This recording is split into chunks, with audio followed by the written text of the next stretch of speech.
Hello student, now I am present with science subject of class 8, remain parts of lesson 2, harmful microorganism, हानिकारक सूक्ष्मजीव. As we already know, microbes cause many diseases to plants, animals and human beings. These disease causing microorganisms are called pathogens. Some of these pathogens can be destroyed in our body's immune system or through the intake the antibiotic. Let us learn about disease caused by virus microorganism in the tables that follow. तो कहता है कि हम लोग जो है जानते हैं पहले से भी कि सूक्ष्मजीव के कारण बहुत सारी बीमारियां पौधों में, जंतु में, मानव में हो रहा है. तो ये बीमारी क्या है, इनकी ये कैसे होता है, मतलब इसका कारण कौन है, जीवाणु, विषाणु, बैक्टीरिया में कौन सा है. दूसरी बात कि इसके रोकथाम के क्या उपाय हैं. तो यही सब अभी हम लोग पढ़ेंगे स्टूडेंट. तो माइक्रो ऑर्गेनिज्म में है माइकोबैक्टीरियम. इससे डिजीज जो होता है, बीमारी जो हो रही है वह है ट्यूबरक्लोसिस. और इसमें जो है इसके सामान्य जो लक्षण हैं वह है severe cough, chest pain, fevers, chills, night sweats, loss of appetitive, weight loss and fatigue. तो इसमें ट्रांसमिशंस कैसे होगा, तो यह है कि physical contact with infected persons through the contaminated air sputum. कहता है कि अगर इस बीमारी से ग्रसित कोई व्यक्ति के संपर्क में आप जाते हैं, जैसे कि वह वातावरण में खांच दिया या छींक दिया, और वही बैक्टीरिया या जीवाणु जो है वह आपके शरीर में हवा के माध्यम से प्रवेश कर गया, तो आपको भी ये बीमारी हो जाएगी. तो ट्रीटमेंट, इसके उपाय हैं कि इनटेक ऑफ एंटीबायोटिक्स डायरेक्टली ऑब्जॉर्ब्ड. तो इस तरह से इसका ये एंटीबायोटिक लेने से ये बीमारी दूर हो जाएगी.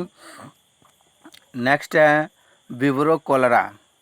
तो ये कोलेरा डिजीज है, ये विब्रो कोलेरा नामक बैक्टीरिया से हो रहा है.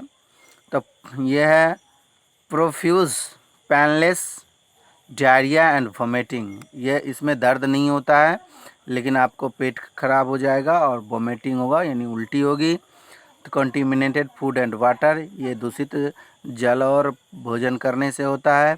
Oral dehydrations therapy, intake of the electrolytes and antibiotics. तो इसमें जो है आप ओरल डिहाइड्रेशंस, आप जैसे हम लोग क्या पीते हैं उसको, ORS का घोल पीते हैं, तो उस तरह से पीजिए और इलेक्ट्रोलाइट्स और एंटीबायोटिक का प्रयोग कीजिए. नेक्स्ट है पोलियो वायरस. ये पोलियो बीमारी है जो पोलियो वायरस से फैलता है. तो sensitive to touch, mild touch में भी the painful, stiff neck and back slowing, difficulty, headaches. और ये जो ट्रांसमिशंस जो होता है, इसका फैलाव वह है direct contact with an infected persons through contaminated food और वाटर. तो भोजन और पानी के जरिए अगर पोलियो से ग्रसित व्यक्ति से संपर्क में आते हैं भोजन और पानी के जरिए, तो ये आपका हो जाएगा. और इसका कोई ट्रीटमेंट नहीं है. उससे पहले जो पल्स टीकाकरण 5 साल के बच्चों को दिया जाता है, वही उसका बचाव है. दूसरा है रेनो वायरस. ये कॉमन कोल्ड, जो सर्दी खांसी होती है, running nose, sore throat, fevers, chills.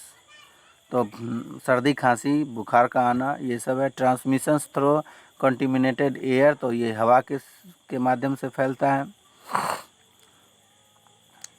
फिर बहुत सारी बीमारियाँ जैसे मलेरिया हुआ. तो sudden coldness followed by the rigor and then fevers and sweating. पसीना आना, बुखार का आना, फिर कम होना, फिर आ जाना. तो मॉस्किटो बाइट, ये मच्छर को काटने से होता है. तो फिर और है बहुत सारी प्रकार की बीमारियां हैं. यहाँ है डिजीज़ दैट इफेक्ट एनिमल्स. ये डिजीज़ जो था ये मानव को प्रभावित करता था, और ये बीमारी जो है वो जानवर को प्रभावित करता है, जैसे एंथ्रैक्स.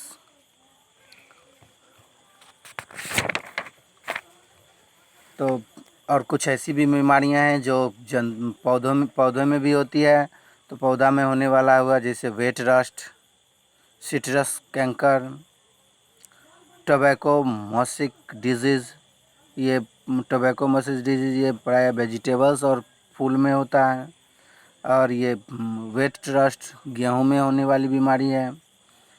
और सिट्रस फ्रूट में होने वाला सिट्रस कैंकर होता है। तो thank you student. Next class में हम लोग फूड स्पॉइलेज एंड प्रिजर्वेशंस पढ़ेंगे, यानी भोजन का सड़ना और उसका संरक्षण दोनों पढ़ेंगे। थैंक्स।